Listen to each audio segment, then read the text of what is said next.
Hari ini kami sembah Tuhanmu, besok kamu lagi sembah Tuhan kami. Aman toh? Bukan Nabi yang jawab, Pak Gu, Allah yang langsung jawab. Itu surah Al-Kafirun yang sering kita dengar. Lakum dinukum waliyadin. Bagimu agamamu, bagiku agamaku. Silahkan lakukan apa yang kamu yakini, kami juga lakukan apa yang kami yakini. Itulah toleransi. Memberikan, mau kau sholat, mau kau akui Tuhanmu 9, Tuhanmu 10, Tuhanmu 1, terserah, saya tidak urusin. Maka kode etik dalam Quran itu dikatakan, jangan kau menghina Tuhan-Tuhan mereka. Itulah toleransi. Bagi saya, bukanlah Ustadz mengucapkan Om Swastiastu apa, nanti salah. Ustadz ya tampillah kamu, Assalamualaikum warahmatullahi wabarakatuh. Ada pendeta di situ, apa? Selamat pagi, salam. Itulah toleransi. Karena kalau semua ucapkan, bingung kita, apa agamanya ini orang? Iya kan? Itulah toleransi. Memberikan kebebasan kepada orang menjalankan agamanya. Itulah toleransi. Dalam Islam, Pak Susanto, dalam Islam itu, kalau berhubungan ibadah haram. Saya tidak boleh masuk ke gereja lalu bakar lilin, haram. Kenapa? Itu bagian dari ibadah. Saya tidak boleh masuk ke gereja untuk apa itu? Memuji-muji Tuhan yang ada di situ. Tidak boleh. Kenapa? Karena itu berkaitan ibadah. Tapi kalau saya sekedar datang saja dengar pidatonya Pak Pastor Pendeta, boleh. Intinya toleransi dalam Islam, kalau berkaitan ibadah haram. Kalau berkaitan muamalah, hubungan sesama manusia, boleh. Jaga pos ronda, sama-sama kita jaga kerukunan, boleh. Jual beli, boleh. Silakan, itu tidak dilarang dalam agama. Kalau mau perlihatkan bagaimana toleransinya sebuah agama, lihat konstitusinya. Islam jelas. Lakum dinukum waliyadin. Apalagi dicontohkan oleh Umar bin Khattab ketika penaklukan Palestina sekarang namanya. Datanglah Umar bin Khattab masuk ke Palestina, lalu masuk waktu sholat. Umar bertanya kepada pendeta, Pak Pendeta, saya mau sholat ini, di mana bagus saya sholat? Apa kata pendeta? Silahkan masuk ke gereja sholat. Apa kata Umar? Bukan dilarang saya sholat di gereja ini. Kalau saya sholat di gereja ini, saya takut nanti pasukanku ambil gerejamu. Lebih baik kau tunjukkan saya di mana tempat bagus. Maka ditunjukkanlah oleh Pak Pendeta, itu tempatnya Nabi Isra Mi'raj di sini. Maka Umar bin Khattab perintahkan waktu itu bangun masjid sebagai monumen. Di sini Nabi Isra Mi'raj. Mau lagi lihat bagaimana Islam memperlakukan kaum minoritas. Waktu itu Umar bin Khattab sebagai pemimpin, presiden, Amirul Mukminin namanya sekarang. Ada di depan istananya Amr bin As ini gubernur. Di depan istananya ada rumah gubuk, mengganggu pemandangannya rumah gubernur. Ini tidak enak ini. Masa rumah gubernur ada gubuk di depannya? Panggil Pimpro. Kalau sekarang, hati-hati Pak Gubernur, banyak Pimpro itu salah main selisih banyak-banyak. Dan banyak penjilat di depan Pak. Siapa? Oh, hati-hati Pak. Ini biasa ini yang mendorong gubernur masuk penjara Pak. Ah, dipanggil, lain kali kita bahas itu. Datanglah itu. Bagaimana caranya supaya digusur itu rumah? Kita bikin masjid lah, alasan bikin masjid. Panggil si Yahudi, kaum minoritas. Yahudi, ya, Pak Gubernur punya program mau membangun masjid di depan sini. Jual rumahmu. Enggak, kami ganti untung. Bukan ganti rugi. Ganti untung. Misalnya kalau harga rumahmu 10 dirham, kami beli 100 dirham. Enggak mau saya, ini rumahku saya suka. Dalam hatinya kok Pimpro nih banyak juga bicaranya ini. Sudah, mau atau tidak gusur? Gusur rumahnya Pak. Sedih ini orang Yahudi. Maka dia jalan kaki dari Mesir ke Madinah. Ketemu Umar bin Khattab. Waktu itu Umar bin Khattab, jangan bayangkan seperti presiden sekarang ada istananya. Umar bin Khattab lagi tidur di bawah pohon kurma. Tidur seperti ini. Yang bertanya, Tuan, kau tahu Umar bin Khattab? Kenapa? Di mana rumahnya, istananya? Istananya ada rumah yatim piatu. Pengawalnya, fakir miskin dan janda-janda tua. Mana Umar? Ya saya. Oh, Anda Umar. Kenapa kamu? Mau melapor ini. Apa lapor? Itu Gubernur Amr bin As, dia gusur rumah saya. Kenapa bisa? Katanya mau bangun istana. Saya sudah ditawari ganti runtun, tapi saya tidak mau. Dia seenak-enaknya saja. Oh begitu? Iya. Kalau begitu kau ambil itu tulang di tempat sampah. Pak Gubernur, Pak Presiden, saya bukan mau cari tulang. Anda usah banyak bicara, ambil aja itu. Ambil itu tulang. Lalu Umar bin Khattab keluarkan pedangnya. Dia gores. Dia gores itu tulang dengan pedangnya, dibungkus. Bawa kamu salam saya sama Amr bin As, sampaikan ada salam dari Umar bin Khattab. Bingung ini, Pak, saya jauh-jauh ini jalan kaki bukan mau bawa tulang. Sudah, kau bawa saja itu, sampaikan salamku sama dia. Pulanglah dia sampai di Gubernur Amr bin As. Pak Gubernur, ya, ini saya melapor dari Umar bin Khattab. Ini ada titipannya. Dibuka bungkusan itu tulang. Begitu dilihat Amr bin As, dia pegang itu tulang, gemetar dia, Pak. Jatuh, terkumpul, tersungkur. Saya pura-pura, saya tes Bapak ngantuk atau tidak.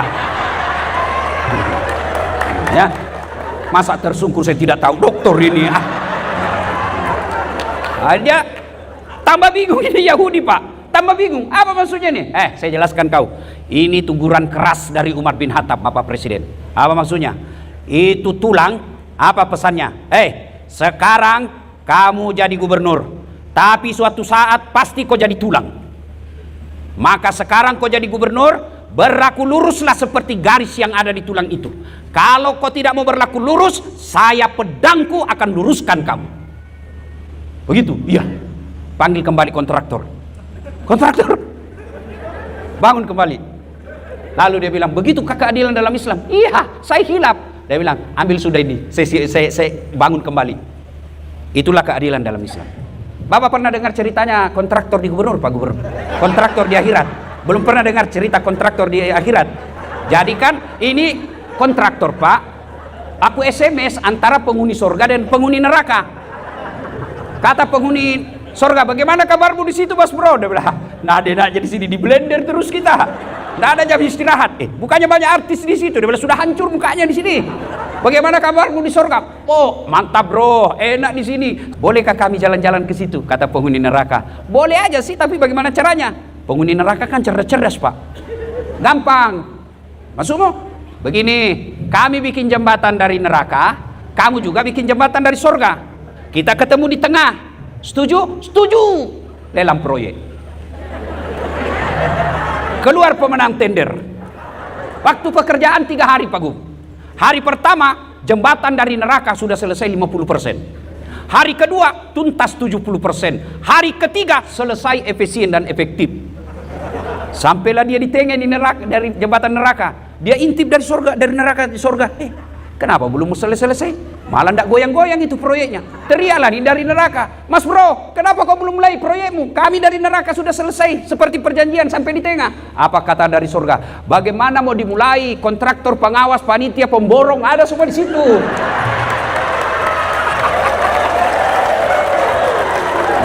Di sini hanya penghafal Quran, tidak tahu kalkulator dia, Pak.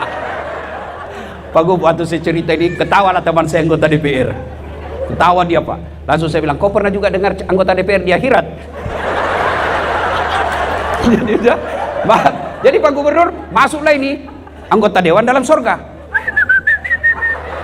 Dilihat sama Pak Imam. Kenapa itu anggota dewan masuk dalam surga? Dia datang protes ke malaikat penjaga surga. Malaikat, kenapa bisa masuk itu? Saya tahu dia korupsi itu waktu di dewan. Apa kata malaikat? Tidak usah kau ribut, dia cuma reses.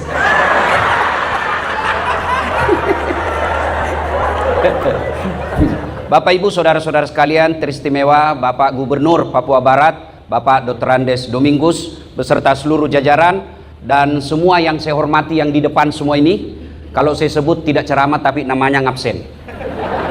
Bapak Ibu saudara-saudara sekalian, tema kita simple, merajut harmoni. Mau lihat harmoni? Contoh konkret sepak bola. Ini lagi musim sepak bola ya. Cuma sayang kalah PSM. Ya, Bapak Ibu saudara-saudara sekalian, mau lihat harmoni? Itulah sepak bola. Harmoni itu tidak mungkin terwujud tanpa orang lain. Mau lagi lihat contoh harmoni malam ini? Coba lihat, sehebat apapun saya ceramah, mesti ada yang nonton. Bayangkan kalau saya ceramah di sini 2 jam berapi-api sendiri, lewat bante, sudah beleng-beleng betul itu Ustaz itu. Iya kan? Tidak ada orang jago sendiri. Maka tidak mungkin kita bisa harmoni tanpa menghormati orang lain. Tidak mungkin. Ini acara bisa berjalan karena kita kompak, meskipun kita beda. Ada pendeta, ada biku, suhu, dan suhu ini harus, saya yakin, harus lebih kuat imannya daripada ustadz. Kenapa? Kalau saya, umat saya Pak, tutup rambut, betisnya pun susah dilihat. Tapi kalau masuk gereja, banyak yang pendek roknya. Iya kan? Di sini kenapa bisa sukses ini acara? Karena kita kompak. Sehebat-hebat apapun panitia, kalau tidak didukung sama pemerintah, tidak jalan Pak. Saya hormat kepada panitia. Sepanjang jalan saya berpikir dari Indonesia, dari Makassar, kenapa pemerintah tidak menggagas ini? Kenapa Departemen Agama tidak menggagas ini? Kenapa mesti digagas oleh istrinya Pak Yanto? Hebat ini Bapak ini, luar biasa ini Bapak. Sudah kaya baik lagi Pak. Tapi biar Bapak kaya, kalau pelit tidak ada gunanya. Alhamdulillah Bapak kaya, dermawan, peduli. Maka jadilah ini acara. Dan acara ini tidak bakal terjadi kalau tidak ada panitia. Biar ada uang, tidak ada panitia, tidak mungkin Pak Yanto pergi urus das atletik. Mesti ada panitia. Biar ada panitia, ada pengusaha, ada keamanan, tidak ada yang datang. Ini contoh harmoni. Maka salah seorang kalau tidak mendukung setiap kegiatan yang bernama toleransi. Ini namanya kopi toleransi. Kopi toleransi. Andai kopi benaran ini rasanya tidak nikmat. Kenapa? Tidak ada Departemen Agama hadir malam ini. Ada? Mana dia? Ada. Oh, berarti mana? Saya tidak tahu ada karena tidak ada namanya di sini. Iya kan? Inilah toleransi. Ya, Masya Allah. Ada Pak Gubernur, alhamdulillah. Saya dengar kabar, oh ternyata beliau kepala suku. Betul Pak ya? Biasanya kepala suku itu Pak banyak bininya. Oh satu Pak. Oh sama kita Pak, takut sama istri Pak. Ayo, mari kita lihat. Itu poin pertama. Harmoni mesti ada dukungan. Contoh kedua, harmoni sepak bola. Apa sepak bola hikmahnya dalam kehidupan? Satu, sehebat-hebatnya Ronaldo, Lionel Messi, Yamal, siapa lagi? Kane, siapa lagi semua yang kau sebut itu? Hah? Tidak ada. Siapa lagi lah? Nah, biar sehebat apapun, kalau tidak bisa bengkok kakinya, tidak mungkin. Sehebat apapun skillnya, kalau Allah kasih kaki yang bisa bengkok, tidak jadi itu sepak bola Pak. Mana bisa main bola begini Pak? Iya toh? Iya. Maka pertama yang harus kita syukuri, kesehatan. Pak Yanto banyak duitnya, tapi kalau sudah sakit, dilarang makan gula, dilarang makan garam, dilarang makan pedas, dilarang makan nasi, dilarang makan minyak, dilarang makan daging. Apa bisa dimakan? Ubi rebus. Duit miliaran cuma makan ubi rebus. Ada orang begitu? Ada, kita lihat. Maka alhamdulillah kita ada duit, semua bisa dimakan. Tidak ada duit, semua bisa dimakan. Daripada banyak duit, tidak ada bisa dimakan. Maka kita ucapkan alhamdulillah. Bapak Ibu semua punya handphone, iya kan? Apa handphone itu mahal? Bukan Pak. Apa yang mahal? Mata, telinga. Bapak saya kasih, Pak Gubernur, saya kasih handphone iPhone 17 Max Pro 2 tera Pak, gratis Pak. Mau Pak? Tapi begitu saya kasih langsung tuli. Rusak lagi nih HP. Berarti yang mahal bukan HP-mu. Apa yang mahal? Telinga. Allah kasih gratis. Hebatnya lagi nih telinga Pak Gub, dia bisa bedakan mana suara istri, mana mantan. Iya toh? Bayangkan kalau tidak bisa dibedakan, dikira istri ternyata mantan Pak. Atau dikira mantan, ternyata istri. Disebutlah semua masa lalu dengan mantan, ternyata istri yang terima. Maka kita ucapkan alhamdulillah. Kalau dalam Islam saya tidak tahu, mungkin haleluya lah barangkali. Iya kan, kita ucapkan segala puji hanya milik Allah. Mata Pak, ini kamera nih, tuh kamera yang saya bawa tuh mahal Pak. Iya, ratusan juta. Apa itu yang hebat? Enggak, biar Bapak punya uang harus punya skillnya, ilmunya. Biar Bapak punya uang enggak punya skill, enggak bisa pakai Pak. Photostat, setengah badan, betul jadi setengah badan, pusat ke bawah.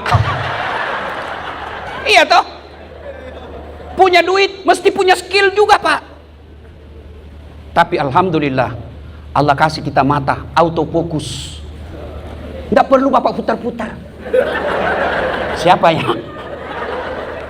Dan hebatnya lagi Pak Yanto, dia bisa bedakan mana istri, mana sekretaris.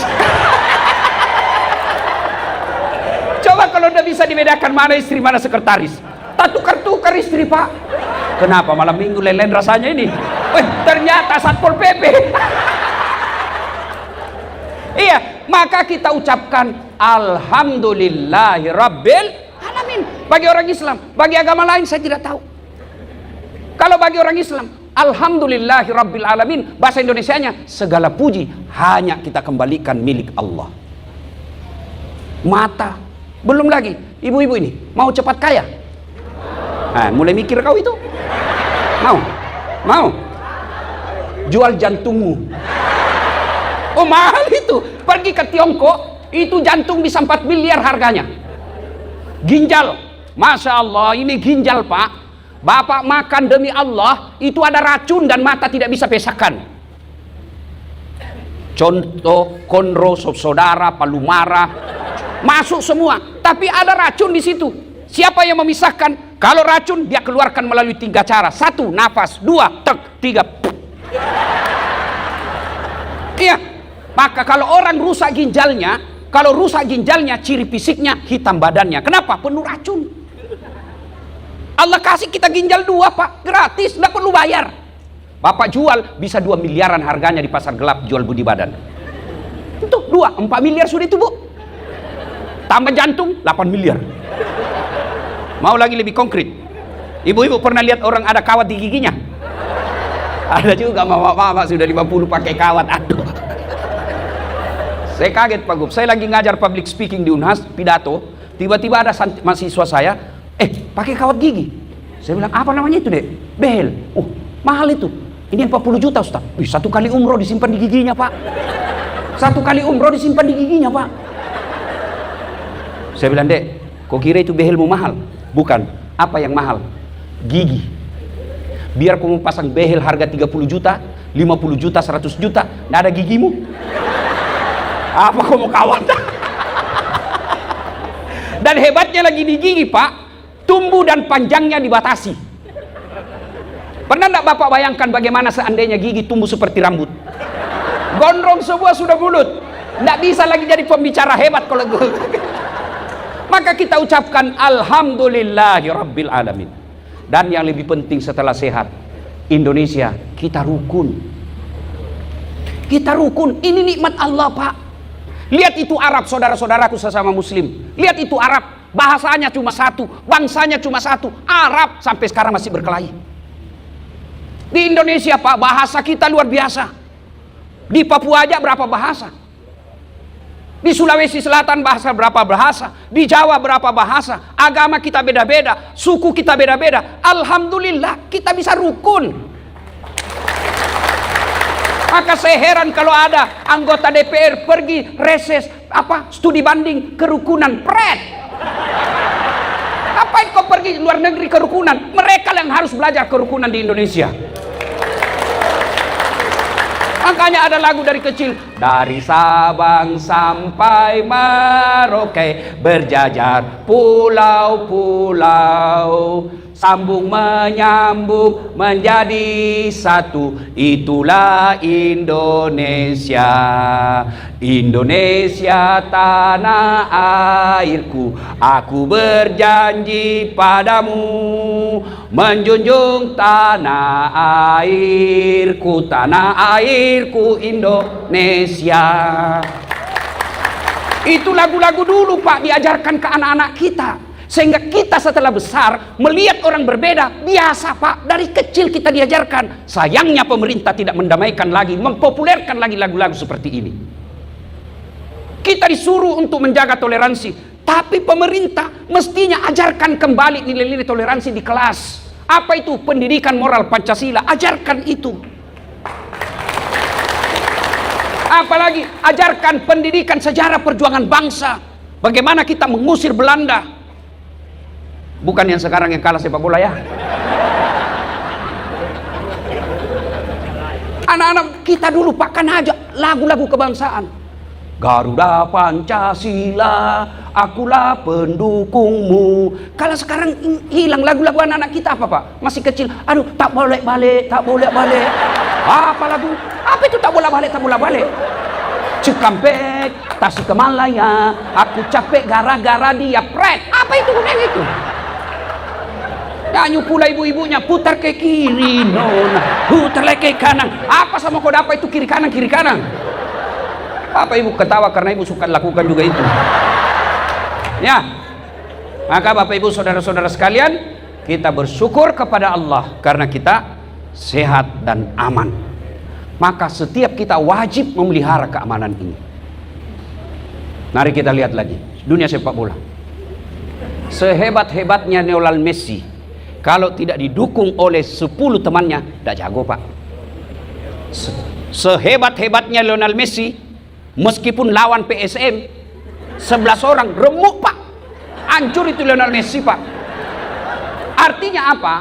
Orang Pak, kalau dia lemah, tidak jago sekalipun, kalau dia kompak pasti kuat. PSM tidak pernah masuk Piala Dunia Pak, tapi coba suruh lawan Lionel Messi sendiri, remuk Pak dia Pak. Tak mungkin dia kejar sana lagi, sesak napas Pak. Iya toh. Maka kita mesti kompak. Untuk apa? Kuat. Mau lagi lihat hebatnya itu persatuan? Coba lihat itu. Ini jari-jari. Kalau dia sendiri Pak, apa yang dia bisa lakukan? Paling jari kelingking. Apa? Seksi kebersihan. Tapi kalau dia kompak 5, jaga. Kau ganggu istriku, saya tinju kepalamu. Maka kompak Pak. Kekuatan kita di Indonesia persatuan. Itulah sebabnya pendiri Republik Indonesia ini menulis dalam konstitusi kita, disebut pembukaan Undang-Undang Dasar. Di alinea terakhir ada 5 panca, namanya Pancasila. 5 di antara Pancasila itu, yang ketiga persatuan Indonesia.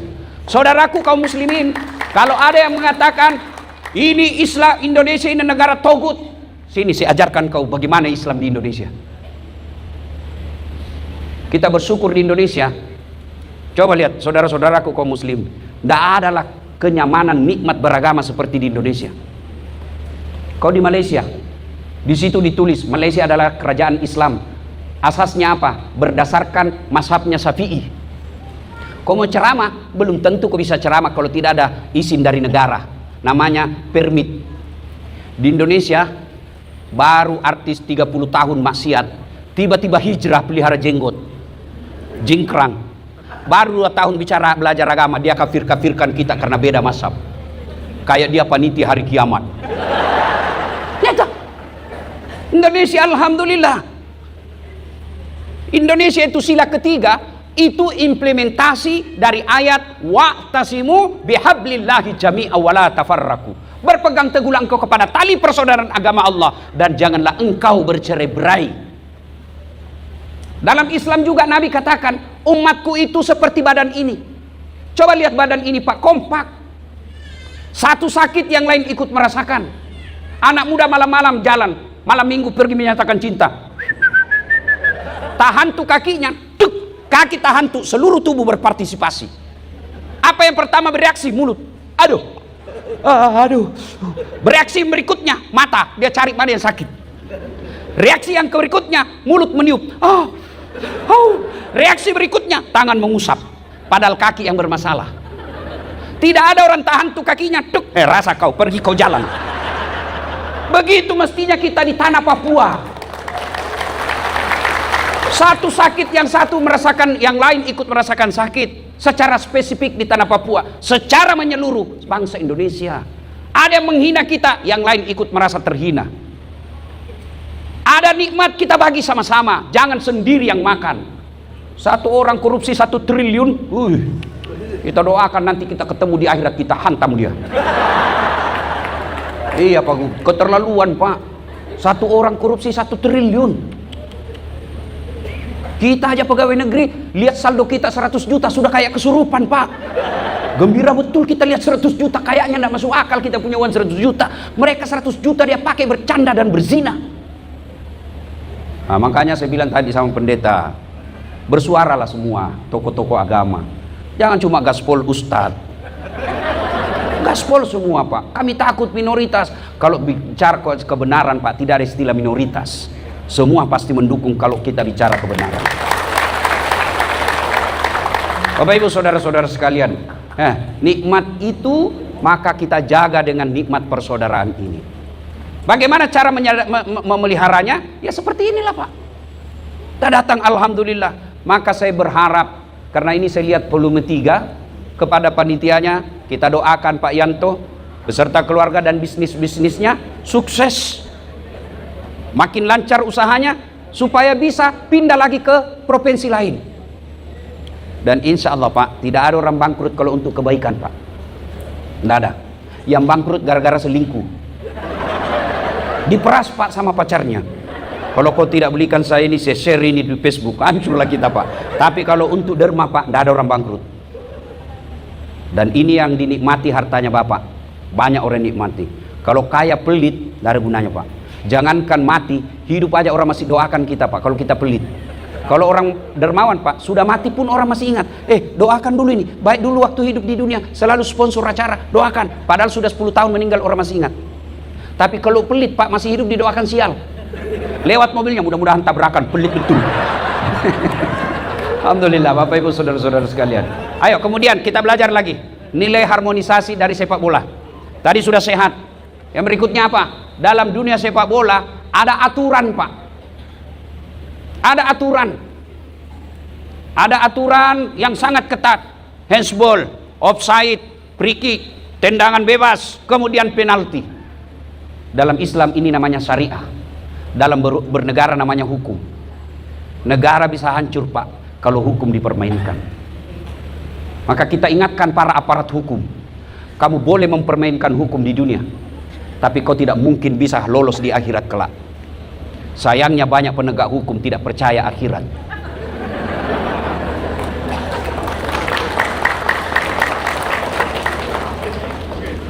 Diceritakan neraka apa, dia bilang kayak datang aja dari neraka. Apa?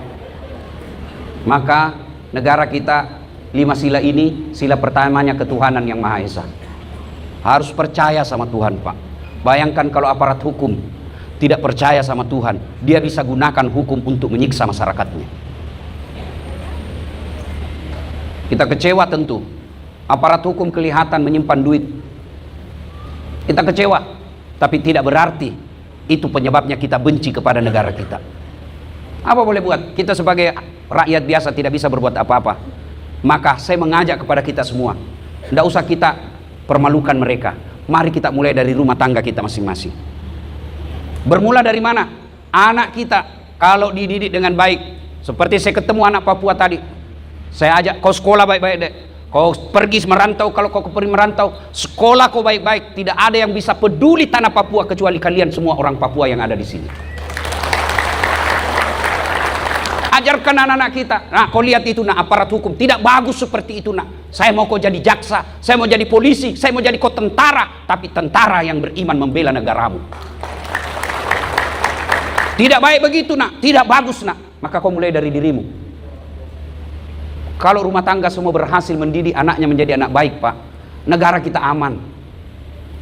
Gimana anak-anak kita mau baik? Pilkada aja kita minta wane piro. Kita makan uang serangan fajar.